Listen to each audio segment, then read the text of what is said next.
Medical nursing के इस YouTube channel पर आप लोग एएनएम कैंडिडेट को वेलकम है। और यहाँ पे देख सकते हैं कि आपके सामने में 22 तारीख से फिर से जो है एप्लीकेशन शुरू हो चुका है एएनएम के लिए, और ये 6 तारीख तक चलने वाले हैं। कुल मिला के लगभग 15 दिनों तक फिर से एप्लीकेशन चलने वाले हैं।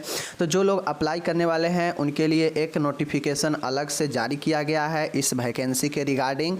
तो चलिए हम बातें करेंगे कि क्या क्या चीज़ें हैं, क्योंकि बहुत लोग का ये क्वेश्चन था कि सर मेरा जो है अभी जो है कुछ दिन पहले जो है मेरा 21 ईयर लगा है, फलाने तारीख को लगा है, डॉक्यूमेंट कब का होना चाहिए। तो सारे चीज़ें हम बात करेंगे। और महत्वपूर्ण चीज़ें हैं कि आपका कब जो है एज 21 हो चुका है जिससे आप अप्लाई कर पाएंगे, और आपके डॉक्यूमेंट सब जो है कब के बने होने चाहिए। चलिए हम बात करते हैं। बाकी आप लोग को पता है यहाँ पे आपको दिए गए हैं, ये पुराना नोटिफिकेशन में भी था। वैकेंसी में कोई चेंजेज नहीं किया गया है, वैकेंसी सेम है। देख सकते हैं आपके सामने वैकेंसी जो 10,709 वैकेंसी था उसी वैकेंसी पर अप्लाई है। कोई वैकेंसी जो है चेंज यहाँ पे नहीं किए गए हैं, ठीक है। और आपको पता है कि एएनएम सिर्फ महिलाओं के लिए ही जो होती है, तो इसलिए इसमें 35% जो आरक्षण है वह नहीं लागू है। समझ रहे हैं चीज़ों को। तो ये चीज़ें हो गया। अब चलिए बताते हैं आपको। अब महत्वपूर्ण बात ये है कि लोग कहते हैं, तो यहाँ पे समझ लीजिए कि अगर आप फॉर्म भरने जाते हैं तो आपको बिहार के रजिस्ट्रेशन होना ज़रूरी है। अगर बिहार का रजिस्ट्रेशन नहीं है तो मान गए अभी एग्ज़ाम वगैरह तो दे लीजिएगा, लेकिन काउंसलिंग के समय आपको दिक्कत हो जाएंगे, ठीक है। तो बिहार का रजिस्ट्रेशन होना भी अनिवार्य होगा, यह कहा गया है यहाँ पर। बाकी ये समझिए कि जो लोग एज की बात करते हैं तो यहाँ पे स्पष्ट रूप से दिया गया है कि आयु सीमा आपके जो है 1/8/2021 को 21 वर्ष होनी चाहिए। अभी अगर मान के 22 में अगर जो है आपके पूरे हैं 21 साल, 2022 में 21 साल पूरे हैं, तो आप फॉर्म नहीं भर सकते हैं। आपको उम्र का गणना इसी समय पर करना होगा, यानी 1/8/2021 तक जो है आपके 21 साल हो जाने चाहिए। अगर इसके बाद आप जो है 21 साल पूरे किए हैं तो फिर आप फॉर्म नहीं डाल सकते हैं, ठीक है। और अधिकतम की बात किया जाए तो 40 साल है, और जिनको छूट मिलता है उनको 2 साल 4 साल का छूट जो है मिलेगा ही। तो ये जनरल वर्ग के महिलाओं के लिए, अनारक्षित वर्ग के महिलाओं के लिए 40 साल होता है, पिछड़ा वर्ग के महिलाओं के लिए भी 40 साल होता है, लेकिन अनुसूचित जनजाति और अनुसूचित जाति के लिए 42 वर्ष 2 साल का छूट है। चीज़ों को समझ गए। चलिए, तो ये चीज़ तो आपको समझ में आ गया कि कब जो है आपके एज 21 साल की होनी चाहिए। तो ये चीज़ आपको समझ में आ गई।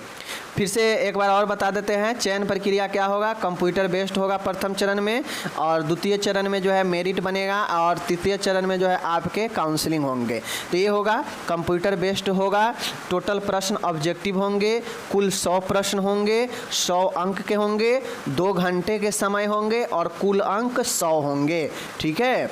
एएनएम हेतु निर्धारित जो है पाठ्यक्रम आप लोग को बता दिया गया है। सिलेबस चैनल पर नहीं देखे, जाके देख लीजिए कि कौन कौन से सिलेबस है। जो एग्ज़ाम होंगे कंप्यूटर बेस्ड सीबीटी, यह हिंदी और इंग्लिश दोनों भाषा में होंगे। समझ रहे हैं चीज़ों को। चलिए आगे चलते हैं। तो यहाँ पे आप लोग ये समझ गए कि आपके एग्ज़ाम कितने के होंगे, कितने समय मिलेंगे, ये सब समझ गए। अब इसका जो सर्कुलम है आप लोग को पता है, जो आपके पाठ्यक्रम है वह बता दिया गया है। आपको चैनल पर जाके देख सकते हैं सिलेबस क्या क्या पूछेगा, ठीक है। प्रश्न पत्र दोनों भाषा में, हिंदी और इंग्लिश दोनों में होंगे। समझ गए चीज़ों को। अगर एक से अधिक पाली में एग्ज़ाम है तो फिर जो है नॉर्मलाइज पर बेस्ड होगा। समझ गए, नॉर्मलाइज बनेगा। अब नॉर्मलाइज में किसी का 40 है तो उसको 45 भी हो सकता है, किसी को अगर 35 है तो उसका 30 भी आ सकता है, ठीक है। और किसी का अगर 40 होगा तो 50 भी हो सकता है। 10-10, 15-15 नॉर्मलाइज में बढ़ जाता है, ठीक है। निगेटिव मार्किंग भी है, यानी 1/4 जो है आपके गलत उत्तर के लिए काटे जाएंगे सही में से, और प्रत्येक सही के लिए 1 नंबर दिए जाएंगे। प्रत्येक गलत पर जो है आपके 1/4 काटे जाएंगे, ठीक है। यानी 4 गलत पर 1 नंबर आपके कट जाएंगे। समझ रहे हैं। तो ये चीज़ें हैं, सभी चीज़ें आप लोग समझ गए। ये सब समझना ज़रूरी है, क्योंकि आप पढ़ाई करेंगे तो ये सब समझना पड़ेगा, ध्यान में रखना पड़ेगा।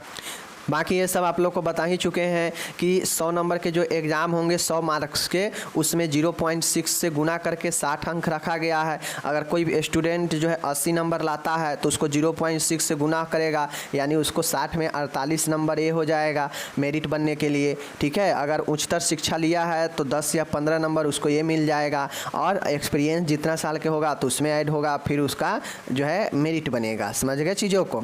चलिए ये सब चीज़ें मैं आपको बता चुका हूँ। अब यहाँ पे एक इम्पॉर्टेंट चीज़ें यहाँ पे देख लीजिए, स्पष्ट रूप से किया गया है कि लिखित परीक्षा के उपरांत, ठीक है, कंडिका इतना के अनुसार कोटिवार मतलब कैटेगरी वाइज जो है मेगा सूची तैयार की जाएगी और काउंसलिंग हेतु सबको बुलाया जाएगा, ठीक है। तो ये बातें आप लोग समझ लीजिए कि आपके जो है कैटेगरी के हिसाब से आपके मेरिट बनेंगे। ओके, चलिए चूँकि ऑनलाइन अप्लाई दूसरा बार शुरू हो चुका है, तो यहाँ पे फॉर्म का जो फ़ी है 200 रुपये जनरल OBC EWS के लिए है, ठीक है। वहीं पे बात किया जाए यहाँ पे अनुसूचित जाति और अनुसूचित जनजाति जो बिहार के हैं उनके लिए 50 रुपये हैं, और बात किया जाए आरक्षित और अनारक्षित वर्ग की उम्मीदवार जो बिहार राज्य के अस्थायी निवासी है उनके लिए भी 50 रुपये हैं, और बाकी जो बिहार राज्य के बाहर के उम्मीदवार है चाहे वो किसी भी वर्ग के महिला है उनको जनरल के तरह 200 रुपये ही देना पड़ेंगे। तो ये सब चीज़ें मैंने आपको बता दिया। तो ये सब चीज़ें जो है आप लोगों को समझना बहुत ज़रूरी है, ठीक है। ऑनलाइन सब पेमेंट करना है, आपको पता होनी चाहिए, ठीक है ना। अब एक चीज़ें समझ लीजिए आप लोग, जो भी ऑनलाइन में पहले दिए हैं या अभी जो देंगे, फिर से अगर ऑनलाइन आप कर रहे हैं, आप नहीं पहले किए हैं, तो अगर आप ऑनलाइन कर रहे हैं या पहले कर चुके हैं, तो जो आप ऑनलाइन में जो जो निर्देश जो जो डिटेल्स दिए हैं उसी डिटेल के अनुसार जो है आपको काउंसिल में जो है वह सारे डॉक्यूमेंट देने पड़ेंगे। अगर मान के गलत से आप जो है दे दिए हैं ऑनलाइन में कुछ और यहाँ दिखा रहा है काउंसिल में जब जाइएगा तो ओरिजिनल डॉक्यूमेंट में है कुछ, तो फिर जो है वहाँ पे आपके गलत हो जाएंगे। समझ रहे हैं चीज़ों को। तो ये सब जो है आपको समझना पड़ेंगे। तो ये सब जो है चीज़ें आपको पता होनी चाहिए। और मैं यहाँ पे देखिए, यहाँ पे स्पष्ट रूप से लिखा गया है कि वैसे उम्मीदवार जिनके अंक पत्र की जगह ग्रेड अंकित है उन्हें बिहार नर्सिंग रजिस्ट्रेशन परिषद पटना से उक्त ग्रेडिंग प्रणाली प्रतिशत के परिवर्तित करने का फार्मूला प्राप्त कर अपने आवेदन के साथ संलग्न करना होगा, ठीक है। मतलब जिनके में ग्रेड दिया है तो उनके ग्रेड के अंकित के अनुसार जो है फार्मूला पर उनको प्रतिशत में बदलना है। चीज़ें को समझ गए। चलिए अब एक महत्वपूर्ण चीज़ें यहाँ पे ये है माय डियर, यहाँ पे आप लोग स्पष्ट रूप से देखिए कहा गया है कि योग्यता संबंधी प्रमाण पत्र मतलब आपके क्वालिफिकेशन हो या शैक्षणिक प्रमाण पत्र हो या बिहार राज्य पर जो है परिचारिका निबंधन परिषद का प्रमाण पत्र हो, मतलब जो बिहार राज्य में आप अनुबंधन कराए हैं उसका प्रमाण पत्र हो, या आरक्षण हेतु कोई जो है प्रमाण पत्र हो, या एक्सपीरियंस का कोई प्रमाण पत्र हो, वह सब वही मान होंगे जिसका उल्लेख उम्मीदवार ने अपने मूल ऑनलाइन आवेदन पत्र में किया है।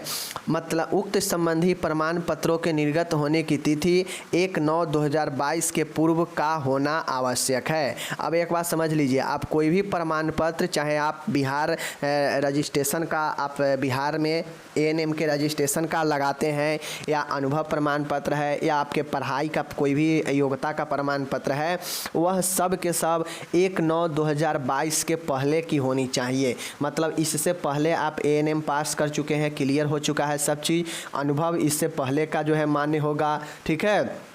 उसके बाद आप रजिस्ट्रेशन अगर कराए हैं ANM बिहार में तो इससे पहले का होना चाहिए। मतलब इसके बाद का कोई भी प्रमाण पत्र जो इशू होगा वह मान्य नहीं होगा, इससे पहले का इशू होना चाहिए, इससे पहले डेट का, ठीक है। चाहे आप अप्लाई अभी ही क्यों नहीं कर रहे हैं, इससे कोई लेना देना नहीं है। आवेदन पत्र में वर्णित सभी प्रमाण पत्र अंक पत्र काउंसलिंग के समय मूल रूप से प्रस्तुत करना अनिवार्य है। काउंसलिंग में प्रमाण पत्र नहीं प्रस्तुत करने पर या त्रुटिपूर्ण होने की दशा में अलग से कोई भी प्रमाण पत्र आयोग द्वारा स्वीकार नहीं किए जाएंगे। उक्त निर्देश का अनुपालन नहीं करने वाले अभ्यर्थियों के संबंध में निर्णय लेने हेतु आयोग स्वतंत्र होगा। मतलब अगर उस समय आप ओरिजिनल नहीं देंगे तो फिर जो है आपको अलग से कोई समय नहीं दिया जाएगा। आवेदक यह सुनिश्चित करेंगे कि सभी वांछित प्रमाण पत्र मूल रूप से उनके पास आवेदन भरते समय उपलब्ध है। और यहाँ पे स्पष्ट कहा है कि आप आवेदन भरते समय ही आपको पास जो है सारे चीज़ें होनी चाहिए, ठीक है।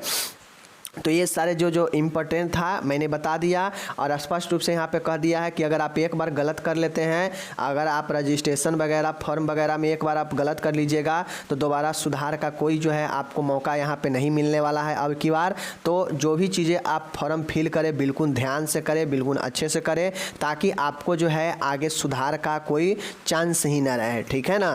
तो ये सब चीज़ें मैंने बता दिया। अब यहाँ पे देखिए कहता है आयोग द्वारा निर्धारित तिथि को अभ्यर्थियों काउंसिल कराना अनिवार्य होगा। काउंसिलिंग में अनुपस्थित अभ्यर्थियों को पुनः काउंसिल कराने हेतु तो कोई दबाव नहीं होगा। मतलब एग्ज़ाम जब आप फाइट कर लेंगे, आपका नाम मेरिट में आ जाएगा, तो जो काउंसलिंग का आपका जो डेट होगा उसी डेट पर करना अनिवार्य है। आप कहिएगा कि हम कल परसों कर लेंगे या बाद में कर लेंगे, तो फिर ऐसा नहीं होने को है, ठीक है। तो ये सब चीज़ें हैं। अब टोटल जो है आपको नोटिफिकेशन मैंने जो इम्पोर्टेंट चीज़ें था मैंने बता दिया, समझ रहे हैं। अभ्यर्थी अपना नाम, जन्म तिथि, कोटि, आवेदन शुल्क आदि संतुष्ट होने के उपरांत ही ऑनलाइन करें, समझ रहे हैं। ये सारे चीज़ें आपको दिए गए हैं, मैंने बता दिया यहाँ पे। अब आप लोग समझ लीजिए कि आपके अप्लाई करना है या नहीं करना है। और पढ़ाई के लिए बहुत जल्द 1 से 2 दिन में आपके जो है पढ़ाई का पहला वीडियो शुरू हो जाएगा और डेली पढ़ाई चलेगा विथ कॉन्सेप्ट और विथ ऑब्जेक्टिव, क्योंकि आपके एग्ज़ाम ऑब्जेक्टिव में होंगे। तो हम जानते हैं कि हम जो भी चीज़ें पढ़ाते हैं सब फैक्ट के साथ और जो है डिटेल में पढ़ाते हैं। तो आप लोग पढ़िएगा और एग्ज़ाम तक देखिएगा कि आपके अंदर कितना सारा नॉलेज आ गया, ठीक है। डेली आपको लगभग 50 क्वेश्चन के वीडियो मिलेगा। तो आप लोग अगर पढ़ना चाहते हैं तो ज़रूर आकर पढ़ सकते हैं। ओके, धन्यवाद। अगर किन्हीं को नोटिफिकेशन में कोई डाउट था तो मैंने डाउट यहाँ पे क्लियर कर दिया। बाकी आप अप्लाई कर सकते हैं, अप्लाई आपका शुरू है।